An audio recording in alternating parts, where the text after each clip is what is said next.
नमस्कार दोस्तों, SSC GD answer question series में आपका स्वागत है। आज तारीख है 16 जनवरी 2023। आज हमने एसएससी जीडी के सभी शिफ्टों के जीएस के महत्वपूर्ण क्वेश्चंस को शामिल किया है और इसमें हमारा जो पहला क्वेश्चन है कि पश्चिम बंगाल के राज्यपाल कौन हैं। तो इसमें हमारा जो ऑप्शन है पहला, राजेंद्र अर्लेकर। ये हिमाचल प्रदेश के राज्यपाल हैं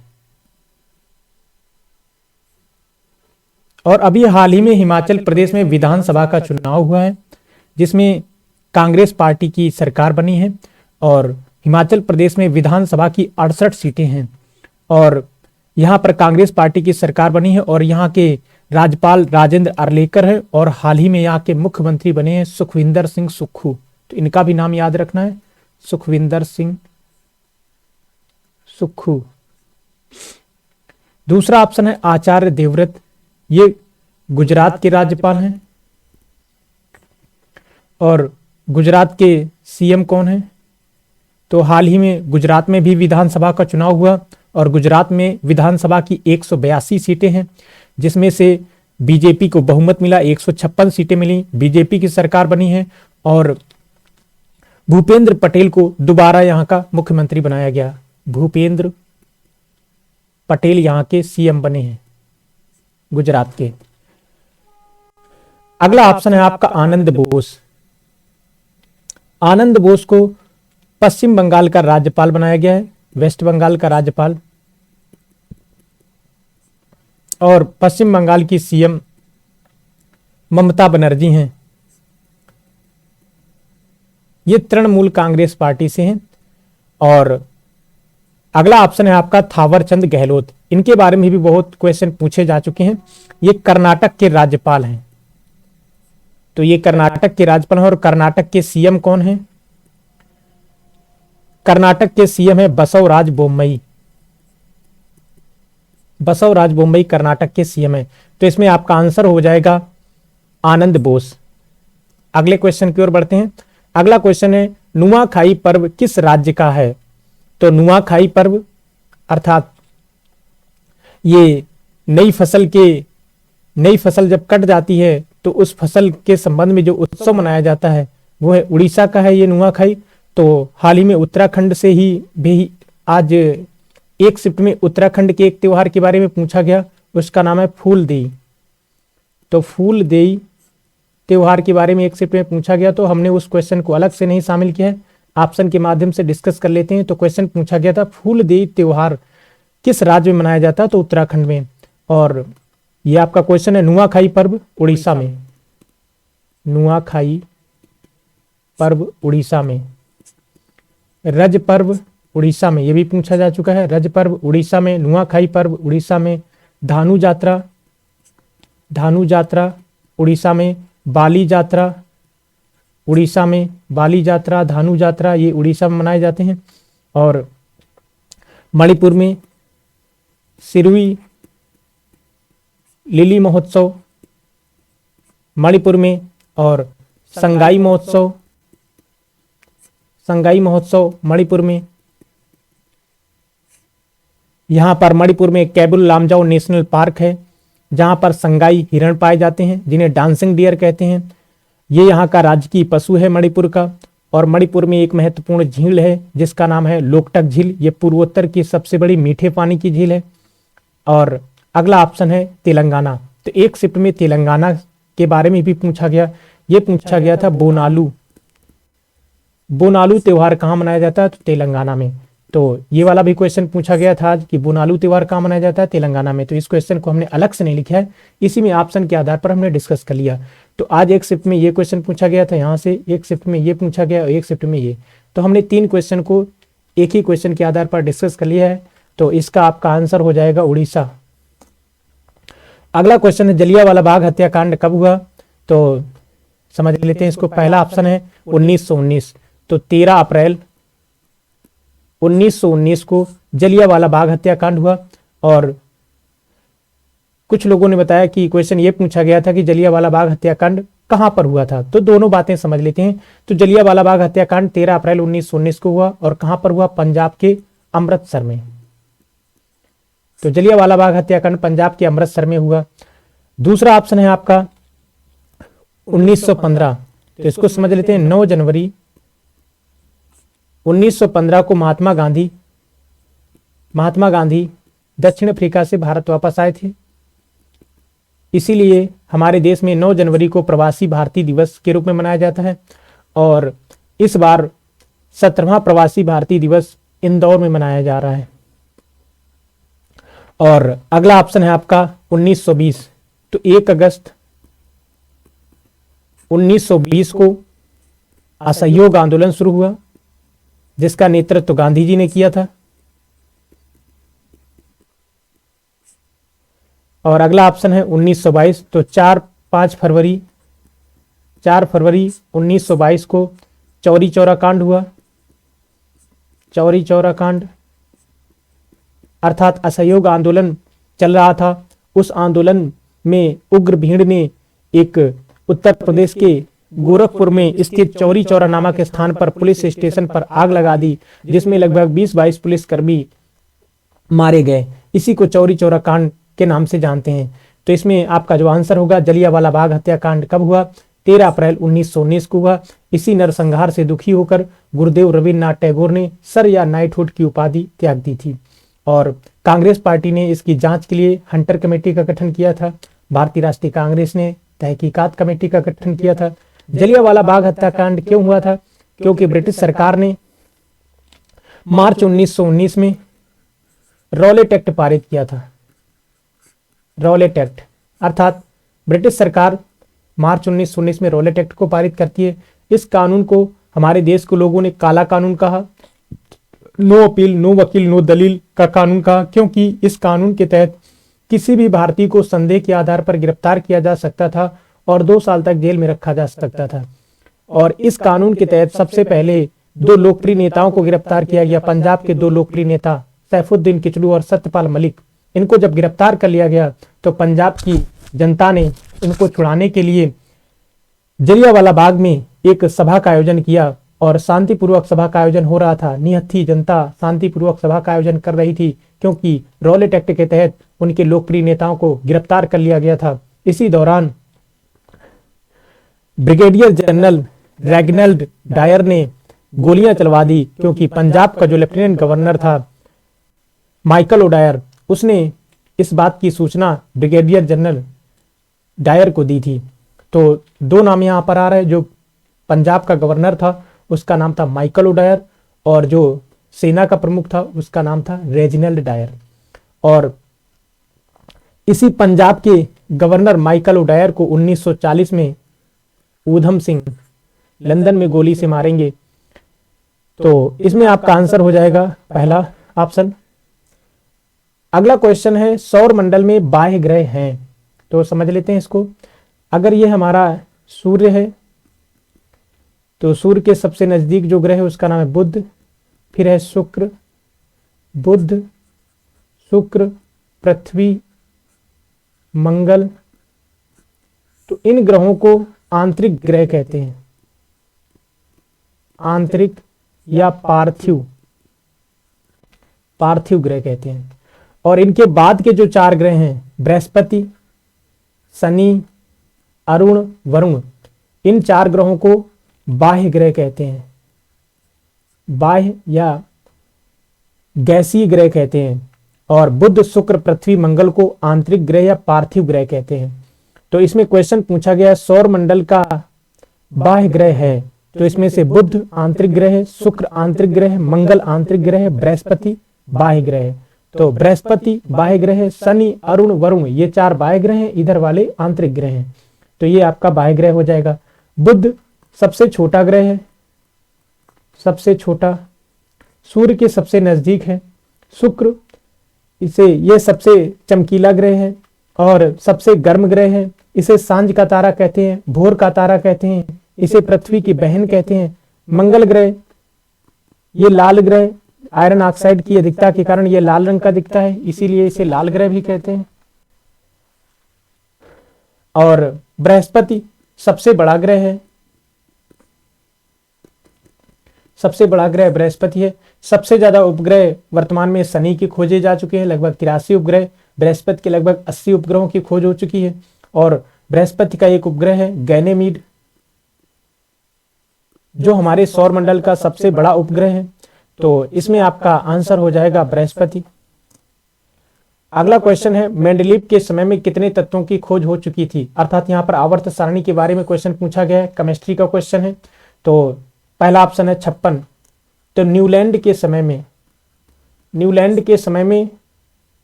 56 तत्वों की खोज हुई थी और न्यूलैंड ने अष्टक नियम दिया था आवर्त सारणी के संबंध में। और मेंडलीव के संबंध में मेंडलीव के समय में 63 तत्वों की खोज हो चुकी थी और वर्तमान में 118 तत्वों की खोज हो चुकी है। तो इसमें आपका आंसर हो जाएगा मेंडलीव के समय कितने तत्वों की खोज हो चुकी थी? 63। अगला क्वेश्चन है, 42वें संविधान संशोधन के तहत क्या जोड़ा गया? तो इसमें से कुछ लोगों के माध्यम से हमें पता चला कि इसमें यह पूछा गया था कि 42वें संविधान संशोधन के तहत कौन सा भाग जोड़ा गया, और कुछ लोगों ने बताया कि क्वेश्चन ये पूछा गया था कि संविधान की जो उद्देशिका है उसमें 42वें संविधान संशोधन के तहत क्या जोड़ा गया। तो हमने दोनों बातों को शामिल कर लिया इस क्वेश्चन में। तो 42वां संविधान संशोधन कब हुआ था? 1976 में।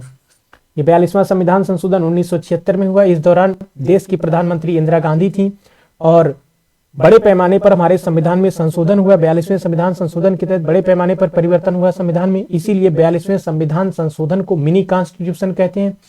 और इसके तहत भाग 4A जोड़ा गया। भाग 4A में क्या है? मूल कर्तव्य।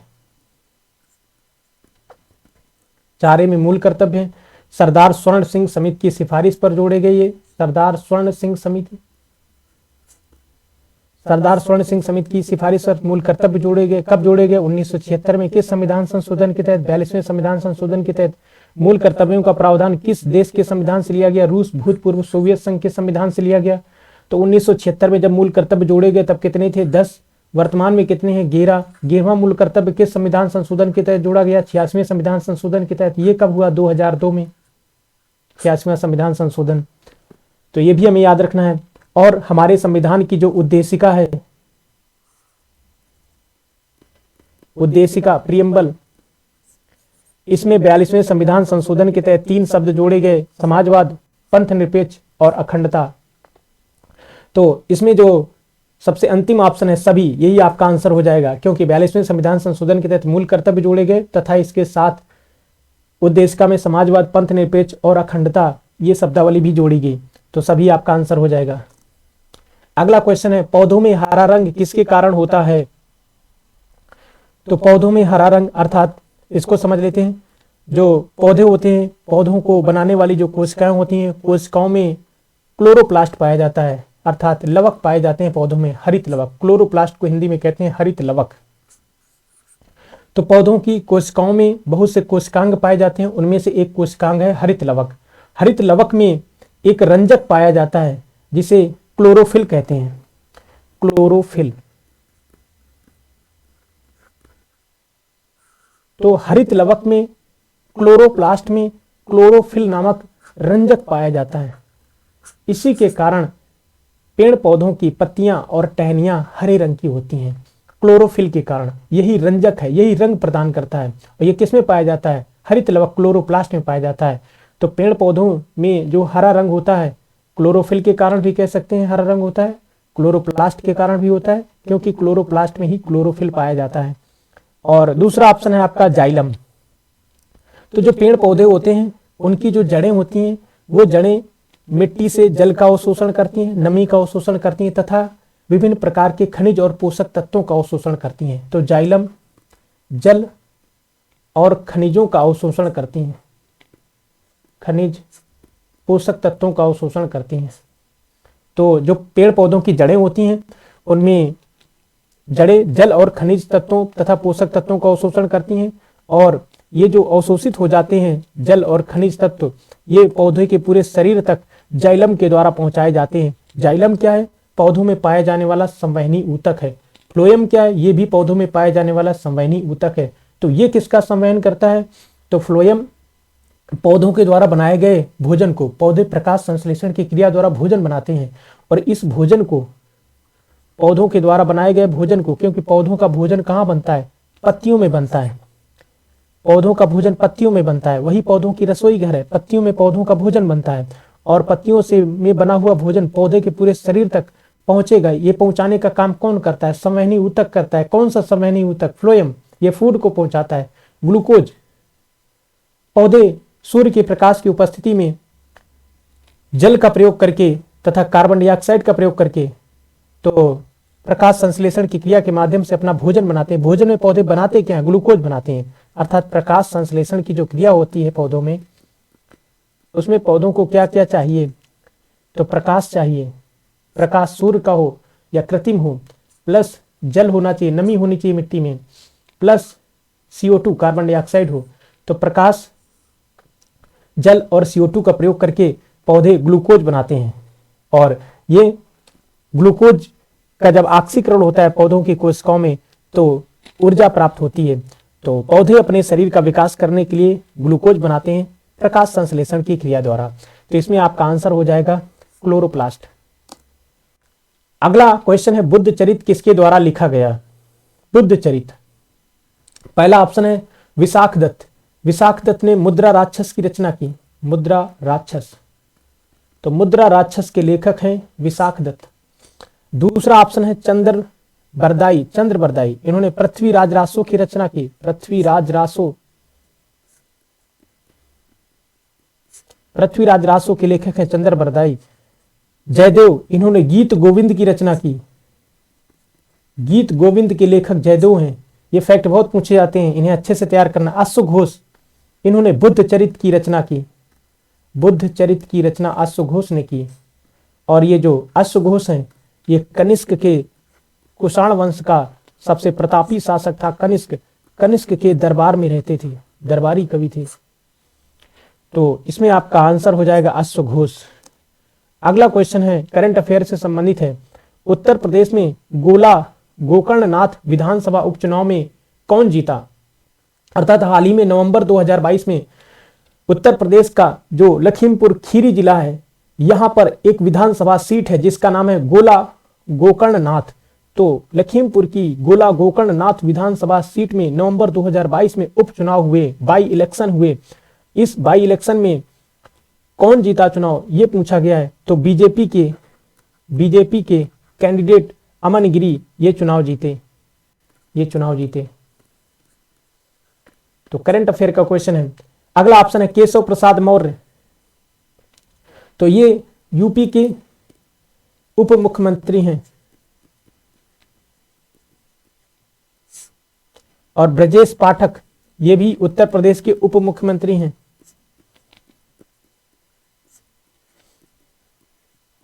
तो ब्रजेश पाठक और केशव प्रसाद मौर्य उत्तर प्रदेश के उप मुख्यमंत्री हैं और योगी आदित्यनाथ उत्तर प्रदेश के मुख्यमंत्री हैं। तो योगी आदित्यनाथ के बारे में भी क्वेश्चन पूछा जा चुका है। पिछले शिफ्ट में आपके एग्जाम में ब्रजेश पाठक के बारे में क्वेश्चन सीजीएल में पूछा गया था। आनंदीबेन पटेल के बारे में भी पूछा जा चुका है। ये उत्तर प्रदेश की गवर्नर हैं, राज्यपाल हैं।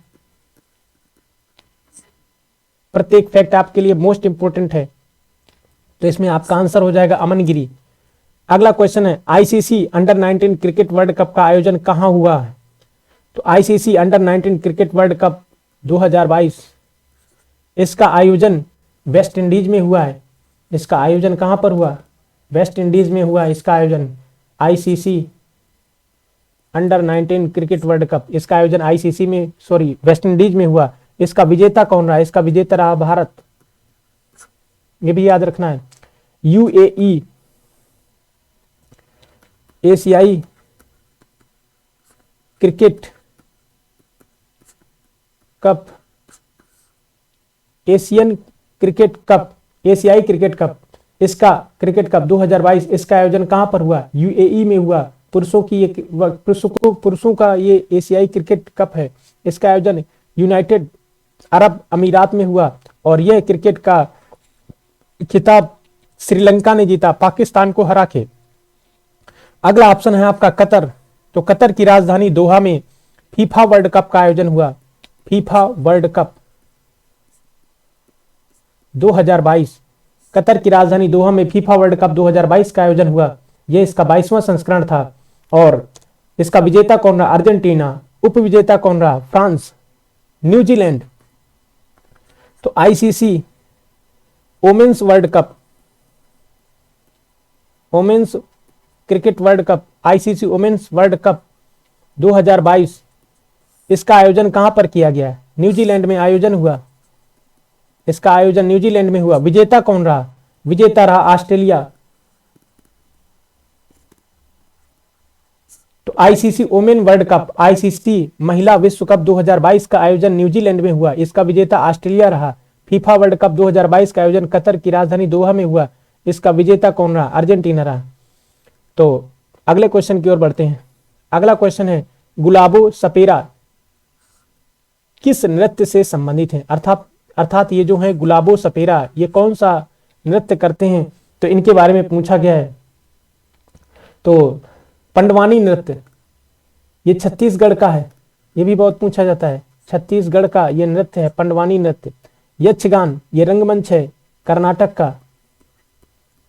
यक्षगान कर्नाटक का है। ये भी पूछा जा चुका है आपके एग्जाम में। पंडवानी नृत्य ये भी मोस्ट इंपोर्टेंट है, बहुत पूछा जाता है, छत्तीसगढ़ का है।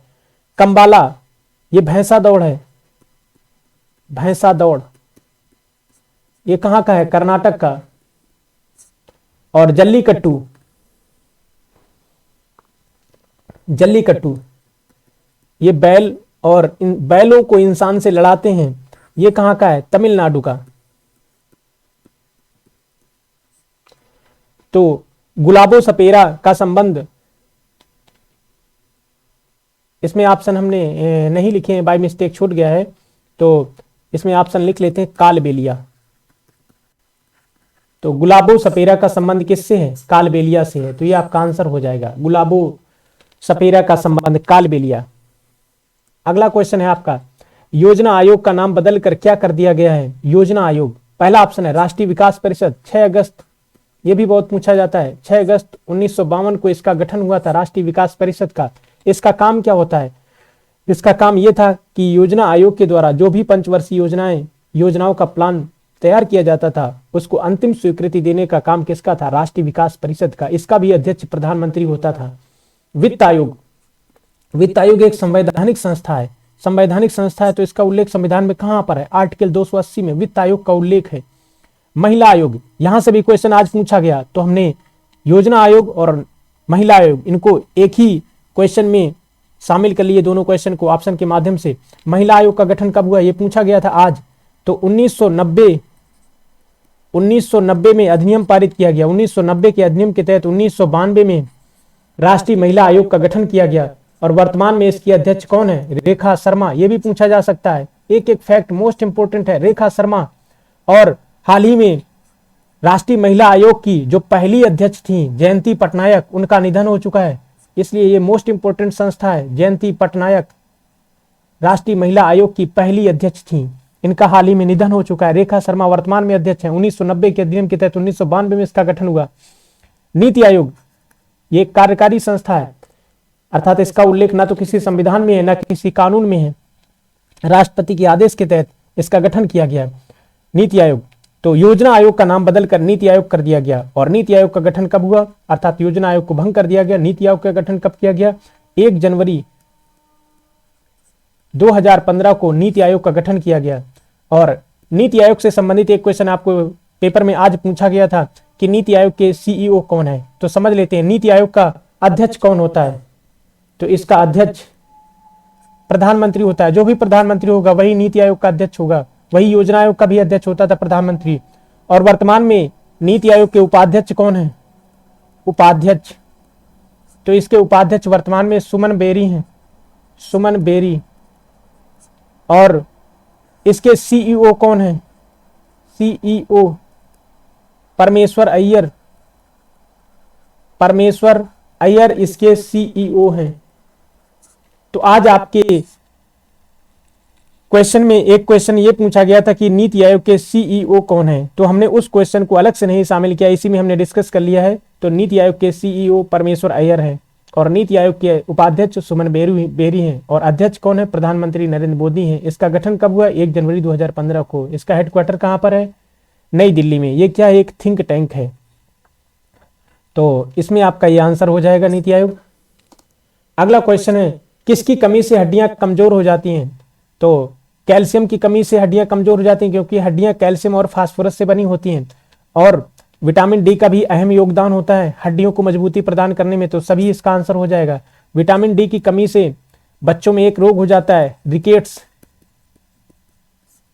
और वयस्कों में ऑस्टियोमलेशिया वयस्कों में रोग हो जाता है। ये हड्डियों से संबंधित रोग हैं। तो विटामिन डी का भी अहम योगदान है। अगला क्वेश्चन है, किस अनुच्छेद के तहत राज्यपाल अध्यादेश जारी करता है? तो राज्यपाल की अध्यादेश जारी करने की शक्ति का उल्लेख भारतीय संविधान के किस आर्टिकल में है? तो पहला ऑप्शन है आर्टिकल 123। इसमें राष्ट्रपति के अध्यादेश का उल्लेख है। राष्ट्रपति का अध्यादेश अर्थात संघ सूची के विषय में और समवर्ती सूची के विषय में राष्ट्रपति अध्यादेश जारी कर सकता है, और राज्य सूची के विषय में राज्यपाल अध्यादेश जारी कर सकता है। तो राज्यपाल के अध्यादेश का उल्लेख आर्टिकल 213 में है। राज्यपाल का अध्यादेश।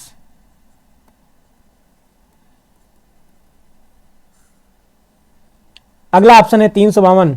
इसमें राष्ट्रीय आपात का उल्लेख है। नेशनल इमरजेंसी, राष्ट्रीय आपात। 356, इसमें संवैधानिक तंत्र की विफलता का उल्लेख है। किसी भी राज्य में संवैधानिक तंत्र की विफलता अगर हो जाती है, संवैधानिक तंत्र फेल हो जाता है, अर्थात उस राज्य में संविधान के आधार पर, कानून व्यवस्था के आधार पर शासन नहीं चलाया जा रहा है, अर्थात संभव नहीं है संविधान के आधार पर, कानून व्यवस्था के आधार पर शासन को चलाना, सरकार को चलाना, तो उस राज्य में राष्ट्रपति अनुच्छेद 356 के तहत राष्ट्रपति शासन लागू कर देगा। अर्थात वहां की सत्ता राष्ट्रपति के हाथों में आ जाएगी, राष्ट्रपति के पास आ जाएगी, और राष्ट्रपति राज्यपाल के माध्यम से वहां पर शासन करेगा, और मुख्यमंत्री तथा मंत्रिपरिषद की शक्तियां शून्य हो जाती हैं राष्ट्रपति शासन में। तो राष्ट्रपति शासन का उल्लेख आर्टिकल 356 में है, राष्ट्रीय आपात का उल्लेख 352 में है, राज्यपाल का अध्यादेश 213, राष्ट्रपति का अध्यादेश 123। तो इसमें राज्यपाल के अध्यादेश के बारे में पूछा गया, तो ये आपका आंसर हो जाएगा। अगला क्वेश्चन है, किस संस्था की स्थापना 1867 में हुई? तो इसमें एक ऑप्शन लिख लेते हैं, बाय मिस्टेक हमें ध्यान नहीं रहा लिखने के लिए, तो इसमें एक ऑप्शन लिख लेते हैं, प्रार्थना समाज। पहला ऑप्शन है आपका रामकृष्ण मिशन। तो रामकृष्ण मिशन की स्थापना 1897 में हुई। किसने की? स्वामी विवेकानंद ने की। स्वामी विवेकानंद ने रामकृष्ण मिशन की स्थापना की। स्वामी विवेकानंद का जन्म 12 जनवरी 1863 को हुआ था, इसीलिए हमारे देश में 12 जनवरी को राष्ट्रीय युवा दिवस के रूप में मनाया जाता है, और 12 जनवरी से 16 जनवरी तक राष्ट्रीय युवा सप्ताह के रूप में मनाया जाता है। और इस बार 26वां राष्ट्रीय युवा महोत्सव 12 जनवरी से 16 जनवरी तक मनाया गया है कर्नाटक के हुबली और धारवाड़ में। तो 26वां राष्ट्रीय युवा महोत्सव कर्नाटक के धारवाड़ और हुबली में मनाया गया है। स्वामी विवेकानंद का मूल नाम क्या था? नरेंद्र नाथ दत्त, ये इनका मूल नाम था। और इनके गुरु का नाम क्या था? रामकृष्ण परमहंस। तो अपने गुरु के नाम पर इन्होंने 1897 में रामकृष्ण मिशन की स्थापना की। और कहां पर? कलकत्ता में के वेलूर में इसका हेडक्वार्टर था। अगला ऑप्शन है मुस्लिम लीग। तो 1906 में मुस्लिम लीग की स्थापना हुई। इसकी स्थापना में प्रमुख भूमिका किसकी थी? ढाका के नवाब सलीमुल्लाह खान तथा आगा खान। तो 1906 में मुस्लिम लीग की स्थापना ढाका में हुई। किसने की? इसकी स्थापना में प्रमुख भूमिका किसकी थी? तो सलीमुल्लाह खान तथा आगा खान की प्रमुख भूमिका थी। भारतीय राष्ट्रीय कांग्रेस की स्थापना कब हुई? 1885 में हुई। और 1885 में इसकी स्थापना किसने की? A.O. ह्यूम ने की। एलन ऑक्टेवियन ह्यूम ने इसकी स्थापना की। और इसका पहला अधिवेशन 1885 में ही हुआ। कहां पर हुआ? बंबई में, यही इसकी स्थापना हुई। और इसके पहले अध्यक्ष कौन बनाए गए? व्योमेश चंद्र बनर्जी इसके पहले अध्यक्ष बनाए गए। अगला ऑप्शन है आपका आर्य समाज। आर्य समाज की स्थापना किसने की? 1875 में आर्य समाज की स्थापना बंबई में, कल हमने इसको डिस्कस किया था, स्वामी दयानंद सरस्वती ने की। स्वामी दयानंद सरस्वती ने की। तो आर्य समाज की स्थापना 1875 में बंबई में स्वामी दयानंद सरस्वती ने की। और स्वामी दयानंद सरस्वती का वास्तविक नाम क्या था? मूल शंकर। इनकी एक पुस्तक बहुत पूछी जाती है पेपर में, सत्यार्थ प्रकाश। इन्होंने वेदों की ओर लौटो का नारा दिया। तो स्वामी विवेकानंद का भी नाम याद रखना है, पेपर के लिए बहुत इंपॉर्टेंट है। प्रार्थना समाज। प्रार्थना समाज की स्थापना 1867 में आत्माराम पांडुरंग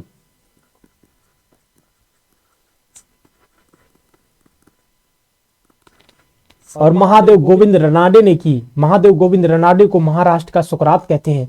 तो यही आपका आंसर हो जाएगा। विश्व हरित क्रांति के जनक कौन है? तो पहला ऑप्शन है आपका वर्गीज कुरियन। ये भारत में श्वेत क्रांति के जनक थे। श्वेत क्रांति के जनक हैं डॉक्टर वर्गीज कुरियन। श्वेत क्रांति को ही ऑपरेशन फ्लड कहा जाता है, अर्थात दुग्ध उत्पादन से संबंधित है श्वेत क्रांति। एमएस स्वामीनाथन ये भारत में हरित क्रांति से संबंधित है, हरित क्रांति के जनक। तो भारत में हरित क्रांति के जनक कौन है? एमएस स्वामीनाथन। भारत में श्वेत क्रांति के जनक कौन है? वर्गीज कुरियन। और नॉर्मन बोरलॉग ये विश्व में हरित क्रांति के जनक, विश्व में हरित क्रांति के जनक।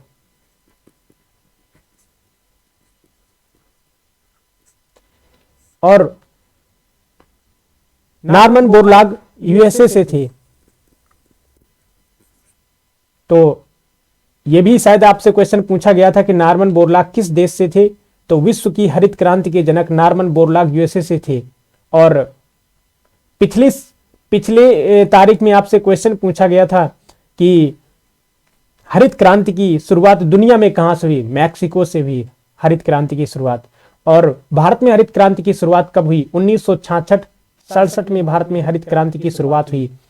हरित क्रांति का सर्वाधिक लाभ किस राज्य को मिला? पंजाब को मिला। किस फसल को मिला?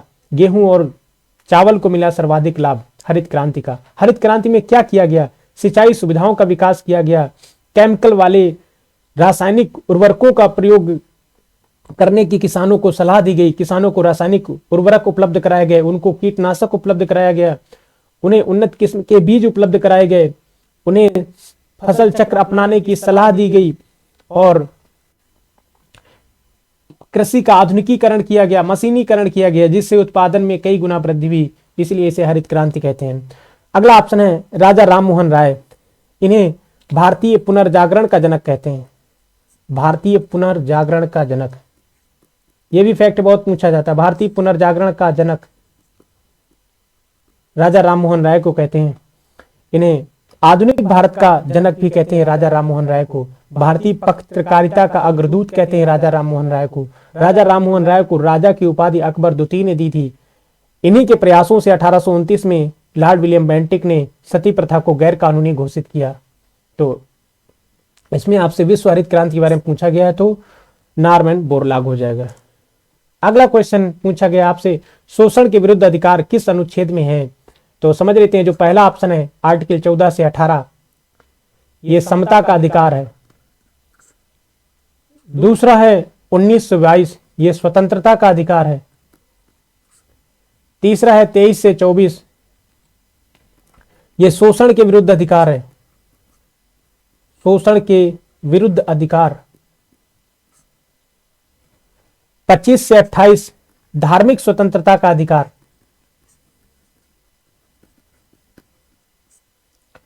29 से 30, शिक्षा एवं संस्कृति संबंधी अधिकार।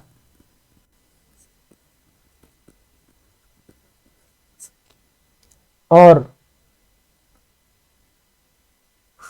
आर्टिकल 32, संवैधानिक उपचारों का अधिकार।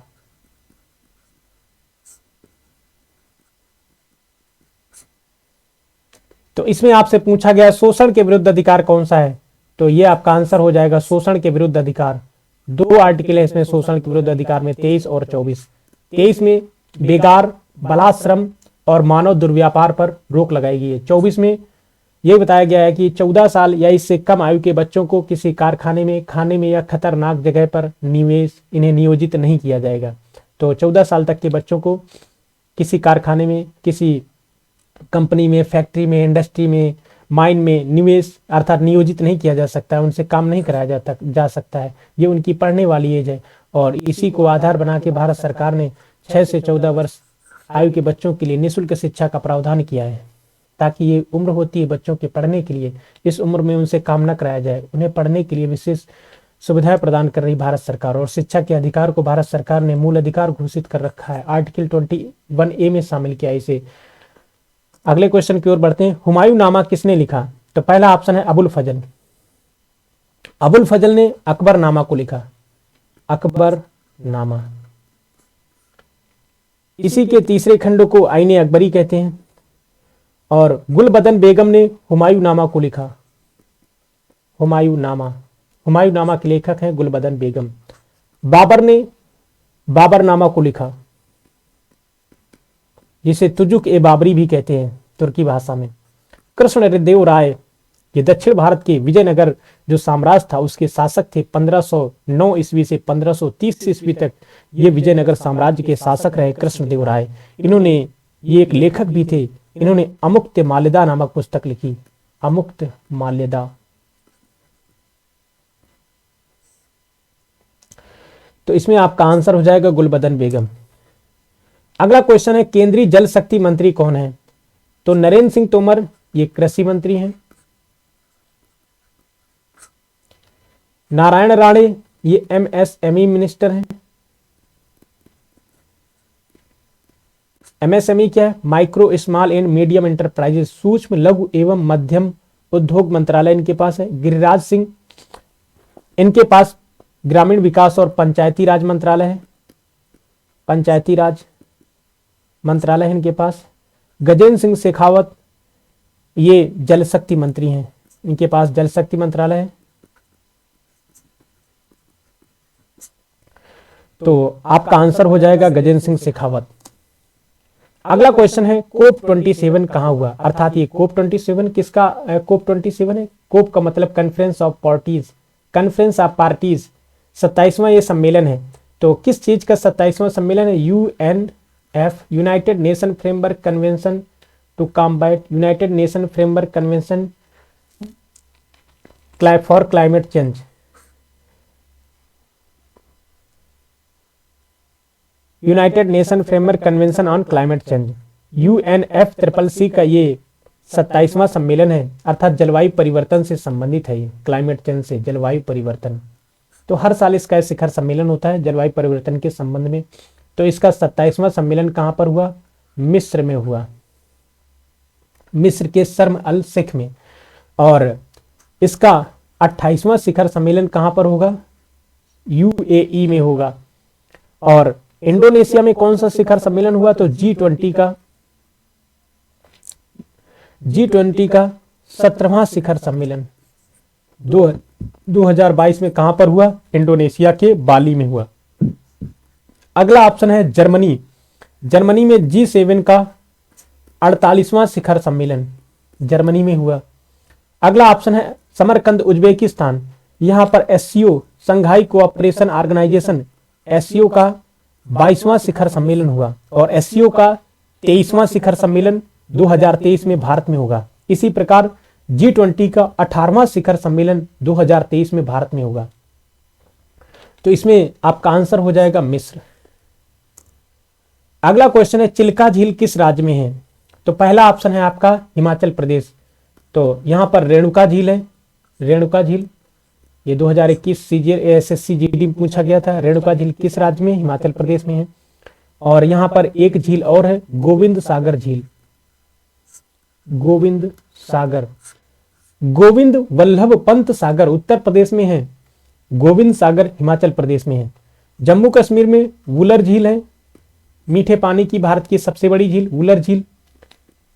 यहां पर डल झील है, जहां पर SBI ने तैरता हुआ ATM स्थापित किया। शेषनाग झील, वेरीनाग झील, ये भी जम्मू कश्मीर में है। मणिपुर में लोकटक झील है। पूर्वोत्तर की सबसे बड़ी मीठे पानी की झील, इसी में दुनिया का एकमात्र तैरता हुआ नेशनल पार्क है जिसका नाम है केबुल लामजाओ नेशनल पार्क। इसमें संगाई हिरण पाए जाते हैं। संगाई हिरण मणिपुर का राजकीय पशु भी है। केरल, यहां पर वेम्बनाड झील है। वेम्बनाड झील ये भी बहुत पूछा जाता है। वेम्बनाड झील, अष्टामुडी झील, वेम्बनाड झील, अष्टामुडी झील ये केरल में है। उड़ीसा में चिल्का झील है और इसी झील में नलबाना पक्षी अभ्यारण्य भी है। तो इसमें आपका आंसर हो जाएगा उड़ीसा। अगला क्वेश्चन है, किस नदी को बंगाल का शोक कहा जाता है? तो पहला ऑप्शन है आपका ब्रह्मपुत्र। तो पिछले साल ही क्वेश्चन पूछा गया था एसएससी जीडी 2021 में कि असम का शोक किसे कहते हैं? ब्रह्मपुत्र को। तो असम का शोक किसे कहते हैं? असम का शोक ब्रह्मपुत्र को कहते हैं। और इसी ब्रह्मपुत्र नदी में राष्ट्रीय जलमार्ग संख्या 2 है, नेशनल वाटरवे 2 ब्रह्मपुत्र नदी में कहां से कहां तक है? सदिया से लेकर धुबरी तक है। लगभग 891 किलोमीटर लंबा ये नेशनल वाटरवे 2 है, ब्रह्मपुत्र नदी में है, असम में है, सदिया से लेकर धुबरी तक है। और ब्रह्मपुत्र नदी में दुनिया का सबसे बड़ा नदी द्वीप है जिसे माजुली द्वीप कहते हैं, ये भी असम में है। और भारत का सबसे छोटा नदी द्वीप उमानंदा, ये भी ब्रह्मपुत्र नदी असम में है। तो ये सारे फैक्ट याद रखना है, मोस्ट इंपोर्टेंट है। महानदी, इसे उड़ीसा का शोक कहते थे। उड़ीसा का शोक महानदी को कहते हैं। कोसी, इसे बिहार का शोक कहते हैं, बिहार का शोक।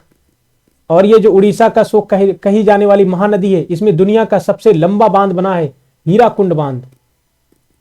हीराकुंड बांध महानदी में उड़ीसा में है, दुनिया का सबसे लंबा बांध है।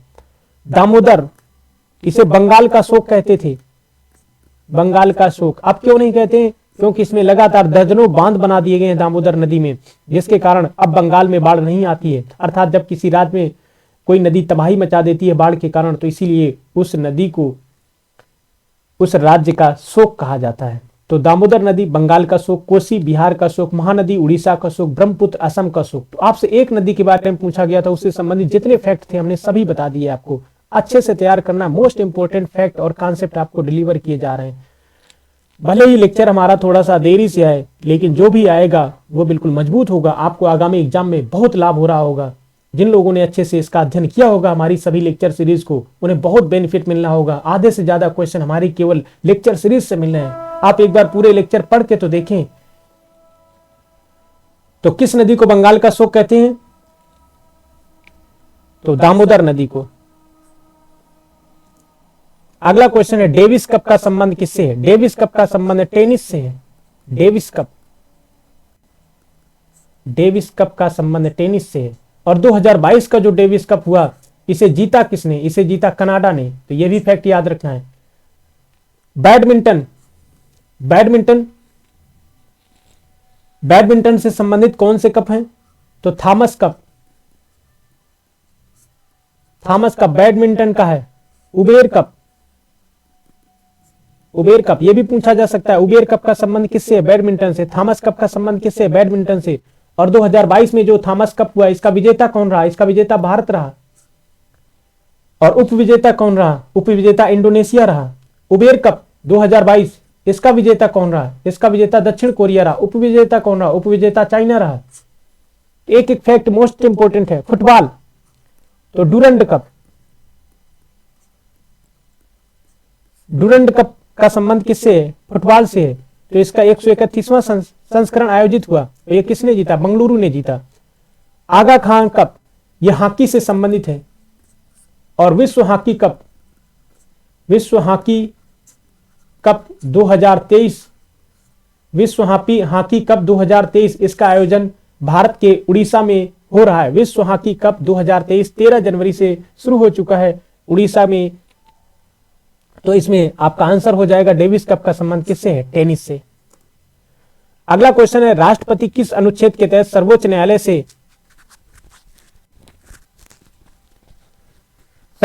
से सलाह लेते हैं? तो इसमें जो पहला ऑप्शन है, इसमें लिखा है 53। तो 53 में क्या लिखा है? 53 में लिखा है संघ की कार्यपालिका शक्ति, संघ की कार्यपालिका शक्ति। शक्ति राष्ट्रपति में निहित होगी, तो संघ की कार्यपालिका शक्ति किस में निहित होगी? राष्ट्रपति में। ये कहां लिखा है? आर्टिकल 53 में लिखा है। 61 में क्या है? 61 में राष्ट्रपति के महाभियोग की प्रक्रिया को उल्लेख है। महाभियोग की प्रक्रिया को उल्लेख, अर्थात यदि राष्ट्रपति संविधान का उल्लंघन करता है तो उसे उसके पद से महाभियोग की प्रक्रिया के तहत हटाया जा सकता है। यह प्रक्रिया किस देश के संविधान से ली गई है? यूएसए के संविधान से ली गई है। आर्टिकल 143 के तहत राष्ट्रपति सुप्रीम कोर्ट से राष्ट्रहित में कोई राष्ट्रीय मामला है कानूनी सलाह ले सकता है। और आर्टिकल 124 में सुप्रीम कोर्ट के गठन के बारे में उल्लेख किया गया। आर्टिकल 124 में सर्वोच्च न्यायालय के गठन और संरचना के बारे में उल्लेख किया गया है। तो इसमें आपसे क्वेश्चन जो पूछा गया है उसका आंसर हो जाएगा 143। अगला क्वेश्चन है कौन सी उपधातु है? तो ऐसी धातुओं, ऐसे पदार्थों को उपधातु कहा जाता है जिनमें धातु तथा अधातु दोनों के गुण हो। ऐसे पदार्थ जिनमें धातुओं तथा अधातुओं दोनों के गुण हो उन्हें उपधातु कहते हैं। तो सिलिकॉन उपधातु है, जर्मेनियम उपधातु है, आर्सेनिक उपधातु है, बोरान उपधातु है। तो इसमें ये सभी क्या है? उपधातुएं हैं। तो इसका आंसर सभी हो जाएगा, ये सभी उपधातुएं। ये भी फैक्ट बहुत पूछा जाता है। अगला क्वेश्चन है 2011 की जनगणना के अनुसार भारत का लिंगानुपात क्या है?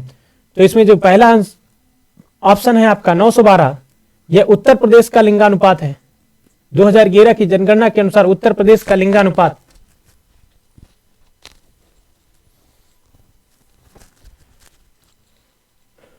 तो उत्तर प्रदेश का लिंगानुपात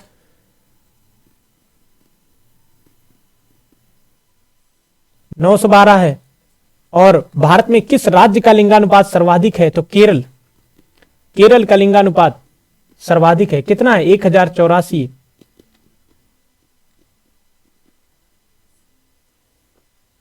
अर्थात लिंगानुपात को कैसे निकालते हैं? 1000 पुरुषों पर महिलाओं की संख्या। तो केरल में 1000 पुरुषों पर 1084 महिलाएं हैं। उत्तर प्रदेश में 1000 पुरुषों पर 912 महिलाएं हैं। तो ये लिंगानुपात 1000 पुरुषों पर निकाला जाता है। तो सबसे ज्यादा लिंगानुपात केरल में है और सबसे कम लिंगानुपात कहां पर है? हरियाणा में। तो हरियाणा का लिंगानुपात 879 है, सबसे कम। केरल का सबसे ज्यादा। और भारत का लिंगानुपात कितना है? 943। तो हमने ये सभी फैक्ट बता दिए। भारत का लिंगानुपात 943। तो इसमें आपका आंसर हो जाएगा 943। अगला क्वेश्चन है बुद्ध ने अंतिम उपदेश किसे दिया? तो पहला ऑप्शन है शुद्धोधन, ये महात्मा बुद्ध के पिता थे।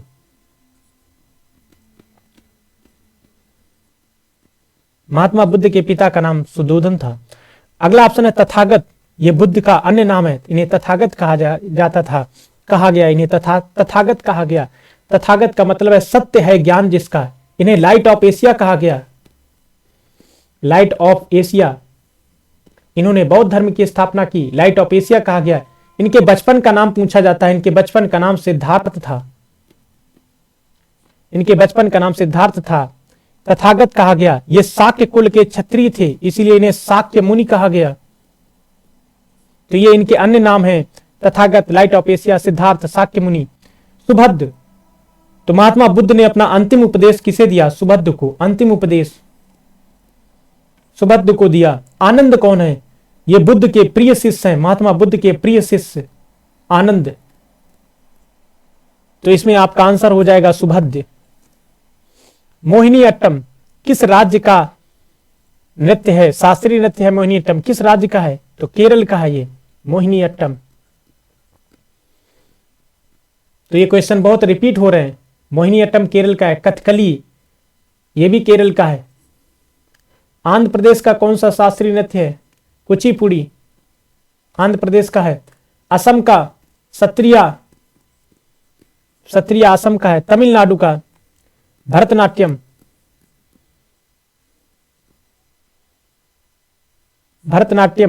तमिलनाडु का है। तो इसमें केरल का ये आंसर हो जाएगा आपका। अगला क्वेश्चन है जल जीवन मिशन की शुरुआत कब हुई? तो पहला ऑप्शन है आपका 25 सितंबर 2017 सौभाग्य योजना शुरू हुई। सौभाग्य योजना, सहज बिजली हर घर योजना, इसका मतलब क्या है? सहज बिजली हर घर योजना, सौभाग्य योजना 25 सितंबर 2017 को शुरू हुई।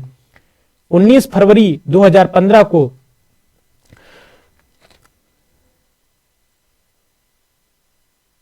स्वस्थ मृदा कार्ड योजना,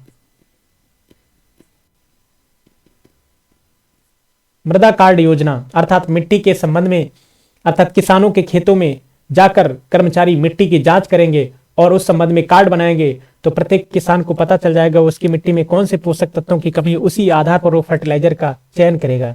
तो इसकी थीम क्या थी? स्वस्थ धरा खेत हरा। अगर मृदा स्वस्थ है तो खेत हरा भरा होगा। तो स्वस्थ मृदा कार्ड योजना 19 फरवरी 2015 को राजस्थान के सूरतगढ़ से शुरू हुई।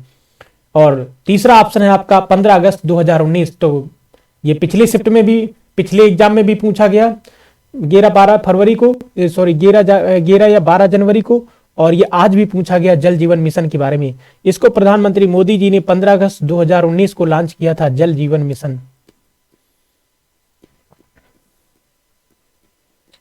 तो जल जीवन मिशन को प्रधानमंत्री मोदी ने 15 अगस्त 2019 को लॉन्च किया और इसके तहत 2024 तक सभी के घरों तक नल से जल पहुंचाना है। और यह लक्ष्य प्राप्त करने वाला भारत का पहला राज्य कौन सा है? गोवा। अगला ऑप्शन है 16 जनवरी 2016। तो यह भी आपसे पूछा गया है, स्टार्टअप योजना। स्टार्टअप योजना 16 जनवरी 2016 को शुरू हुई। भारत में स्टार्टअप को बढ़ावा देने के लिए, अर्थात इंडस्ट्री कंपनी जो अपनी शुरुआती अवस्था में उन्हें स्टार्टअप कहते हैं, उनको बढ़ावा देने के लिए स्टार्टअप योजना की शुरुआत हुई भारत में। इसीलिए 16 जनवरी को राष्ट्रीय स्टार्टअप दिवस के रूप में मनाते हैं और 10 से 16 जनवरी तक राष्ट्रीय स्टार्टअप सप्ताह के रूप में मनाते हैं। और क्वेश्चन आपसे यह पूछा गया था, ये जो स्टार्टअप योजना है ये किस मंत्रालय के अंतर्गत है? किस मंत्रालय के अंतर्गत ये काम करती है? तो वाणिज्य और उद्योग मंत्रालय के अंतर्गत ये योजना काम करती है। तो इसमें आपका ऑप्शन ये वाला सही है। अगला क्वेश्चन है, महिला एशिया कप किसने जीता? ये क्रिकेट का महिला एशिया कप किसने जीता? तो महिला एशिया कप भारत ने जीता। तो इसका आंसर भारत हो जाएगा।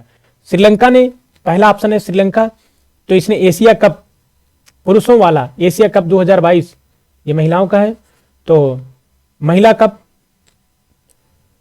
महिला पुरुष एशिया कप 2022 इसे किसने जीता? श्रीलंका ने जीता। एशिया कप 2022 पुरुषों का श्रीलंका ने जीता। किसे हराकर? पाकिस्तान को हराकर। इंग्लैंड ने T20 world cup 2022, T20 world cup 2022 का खिताब किसने जीता? इंग्लैंड ने जीता। किसे हराकर? पाकिस्तान को हराकर। ऑस्ट्रेलिया ने क्या? ऑस्ट्रेलिया ने ICC वोमेन्स वर्ल्ड कप 2022 इसका खिताब किसने जीता? ऑस्ट्रेलिया ने जीता। अगला क्वेश्चन है आपका, कितनी लोकसभाओं के चुनाव हो चुके हैं? तो भारत में पहली लोकसभा का गठन हुआ था, पहली लोकसभा का गठन हुआ था 1952, अप्रैल 1952 में पहली लोकसभा का गठन हुआ। और वर्तमान में 17वीं लोकसभा चल रही है, 17वीं लोकसभा वर्तमान में चल रही है। और ये 2019 से 2024 तक चलेगी 17वीं लोकसभा।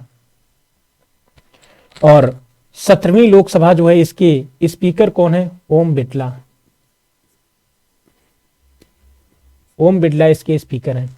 और इस लोकसभा में बहुमत किस दल का है? एनडीए का, अर्थात बीजेपी का बहुमत है इस लोकसभा में, 17वीं लोकसभा में।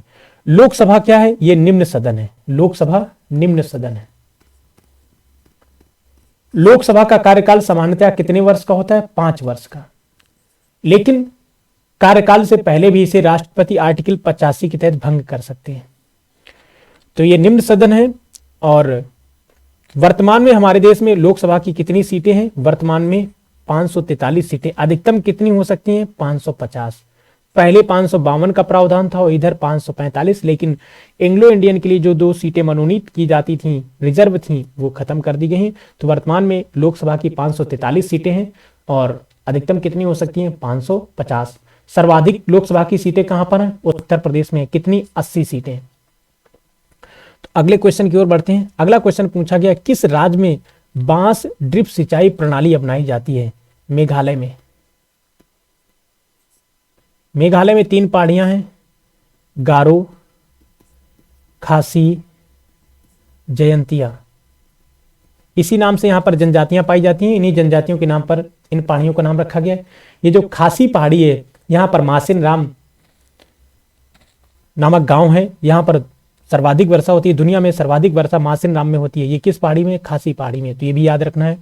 और एक क्वेश्चन मेघालय से ये पूछा जाता है, लिविंग रूट ब्रिज कहाँ पाए जाते हैं? लिविंग रूट ब्रिज ये मेघालय में पाए जाते हैं। और चेरी ब्लॉसम फेस्टिवल ये कहाँ का है? मेघालय का। चेरी ब्लॉसम फेस्टिवल मेघालय का। लिविंग रूट ब्रिज मेघालय में पाए जाते हैं। गारो, खासी, जयंतिया की पहाड़ियां मेघालय में है। यहाँ शिलांग का पठार भी है। अगले क्वेश्चन की ओर बढ़ते हैं। अगला क्वेश्चन है, भारत में जीएसटी कब लागू हुआ? तो इसको समझ लेते हैं। भारत में 101वां संविधान संशोधन हुआ। 101वां संविधान संशोधन के तहत 2016 में यह संविधान संशोधन हुआ। 101वां संविधान संशोधन। इसके तहत 1 जुलाई 2017 को जीएसटी लागू किया गया। जीएसटी क्या है? Goods and service tax. यह अप्रत्यक्ष करों का समूह है। अप्रत्यक्ष करों का समूह है। 1 जुलाई 2017 को लागू किया गया। इसे सबसे पहले किस राज्य में लागू किया गया? इसे असम में। जीएसटी की टैक्स की कितनी स्लैब है? 0%, 5%, 12%, 18%, 28%। ये टैक्स स्लैब है जीएसटी की। ये अप्रत्यक्ष करों का समूह है। तो अगला क्वेश्चन है आपका, मगध की राजधानी पाटलिपुत्र से पहले क्या थी? तो इसे समझ लेते हैं।